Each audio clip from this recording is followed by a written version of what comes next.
Steve Reed, Shadow Justice Secretary, 59 years old, which That's right. I was surprised when I read that. You're kind. You shadow Dominic Raab. How do you get on with him?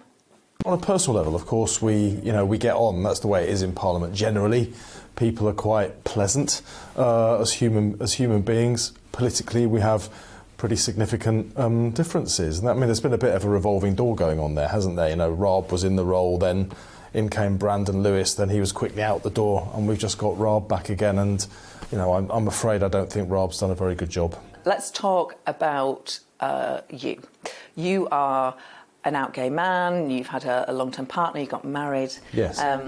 In the summer. Now, the sort of gay man thing today is a totally so what question. That's right. But tell me about when you came out and what the atmosphere and environment was like. You're then. right. I mean, the changes I've seen over my lifetime are quite extraordinary, really, because today, as you say, no one really is bothered, and that's how it should be. I should be judged on how I do my job, not who I am.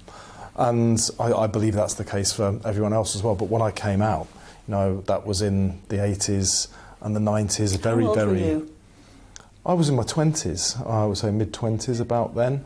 And it was the time when, I don't know if you'd remember this, but the Thatcher government was passing a really offensive piece of legislation, Section 28 it was known as, and really it characterised gay relationships as pretend relationships, and at the time you could still be sacked from your job for being gay, for instance, simply because of who you loved. Really? Yeah, and I was absolutely. I'd always thought, going through university, I did an English degree, I'd always thought I'd be a teacher. But one of the reasons I didn't was because of this legislation. I didn't want to be hounded out of a job in that kind of way, again, because of who I was. This was a law which explicitly said you mustn't promote homosexuality in schools. Yes, which basically meant teachers couldn't teach kids about being gay. And if you're a kid growing up gay at a time when there was, AIDS was much more rife than it is today, you were effectively not informing children about sexual education, safety, personal safety, but also that their relationships were valid. And if you do that to a kid, you really damage them emotionally, and that damage can live with you for life. So that's why I say it was a pernicious piece of legislation. But, I campaigned against it. So I was outside Parliament when that law was going through, campaigning against it. But then, some years later, I was in Parliament, elected in a by-election in 2012, and that December, just a few weeks after I was elected, one of the first things I spoke in and voted for was equal marriage. So for me, my journey was to go from protesting for equality outside Parliament to being inside Parliament voting for a significant piece of equality legislation. So that, I think, demonstrates how our country has changed, and really Parliament was catching up. You said that you came out in your 20s. That's right. Did you always know you were gay?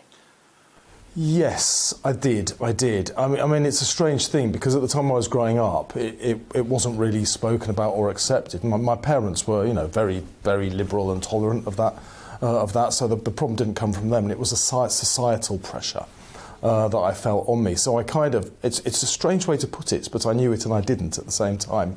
I had these feelings, and they were developing as I was growing into puberty and beyond. But I kind of suppressed them. And to suppress something that profound about your character is damaging. And it damages most gay people who self-repress in that way. So for me, coming out in your mid-late 20s is quite late. And I think the reason was because of that self-repression, which came from the societal pressures that I felt around me. But also, as I said at the time, a Conservative government actually enacting legislation telling you you're a second-class citizen and that your relationships and the people you love didn't matter, which is a shocking intrusion into a private life of people of any country by their government. You lost your dad this summer. That's right. Well, we both did, didn't we? And, that creates a point of human connection, doesn't it? I didn't... I always feel sympathy for people when they lose their parents, but until you lose your own parent, you don't know quite what it means. And it's shocking, it's heartbreaking, it's devastating, but it's life-changing as well. And, aside from the deep and profound sorrow you feel from the loss of someone who you love and has always been there, it reminds you that time is short. You know, we don't have an infinite time on this earth. Who have you relied on to get through the grief? Have you had any counselling? Have you felt depressed? Well, I'll tell you one of the things that's come from losing my dad is you really realise how important your family is around you, because you know the one thing that binds us all together is our dad. You know, me and my brother and my sister, our dad's always been there. You know, my mum as well. Now she's on her own in her 80s as well. But we've got all of our nephews. Don't have any nieces, unfortunately. But it so brought us all together. And although it was through sorrow, there's been a real joy in discovering that strength that is in our family. And it's just reminded me, you know, for all that we do in our work lives, family is at the heart of who we are, I think, and those emotional relationships shape us and they get us through the worst experiences in our lives. Something horrible happened to you about 20 years ago from what I've read. You were robbed by two men with a knife. That's right. Well, I was coming back from a barbecue down in Brixton, just walking back up to Clapham, if you know the area. So it was later on a summer's evening. I walked round the corner towards the house where I lived, and two guys jumped out from behind a wall just as I turned the corner. One of them grabbed me with a knife at my throat, and the other one started rifling through my pockets and took away a bag that I was carrying, and obviously I was frozen stiff because there was a knife on my throat. And afterwards, you know, I got home, I looked in the mirror, there was a nick where the knife had been, so this was a real thing. So, you know, given the role I've got today, it gave me a real insight into what it's like to be a victim of a potentially very violent crime. You know, nothing more than that happened. They stole my wallet, they stole the bag that I was carrying. But I was shaken, and that fear lasted a long time. I was very afraid to walk down darkened streets at night for months after that incident. Much more aware of who was around me. Even today, I still won't wear earphones because I can't hear who's walking along behind me. So I know how being a victim of crime can affect your perception of the world around you, and it's one of the reasons I've always felt very strongly that we have to tackle crime, because it stops people going about, you know, their legitimate business, leading their life freely in the way that they should do. It's incredibly intrusive. Some people watching this might listen to that story and think, you know, people who do that, if they are caught, you should lock them up and throw away the key. Well, Gloria, I fully understand the need for retribution. You know, my first instinct was catch these, and there would have been a term I shan't repeat on your show, and punish them for what they've done. And I wanted that to happen because they'd done something that had left me fearful. They'd physically taken things away from me. You feel invaded, you feel assaulted because you have been. And I wanted them punished, but I also wanted them caught, and I wanted them locked up, if that were the appropriate thing to do with them, so they couldn't do this to other people. Because you shouldn't be allowed to wander around and harm and injure and frighten and steal from other people living in our society. It's just not acceptable. So, and I take that learning into the role that I've got today. You know, I'm Shadow Secretary of State for Justice, and I believe very strongly that prison, you know, offenders should be punished if they're caught. But like every other victim, I'd rather not have been a victim in the first place. So I'd like there to be a much stronger emphasis on prevention of crime, the things that go wrong in young lives that lead them to offend later in life. I think there's a lot more we could do that way. I've no idea whether the guys that did this to me had that, or they were just out on the rob. But generally, my general view is that children are not born bad. Circumstances around them make them more likely to offend, and if you can intervene and stop that from happening, then you've done a favour for that kid because you steer their life on the right path.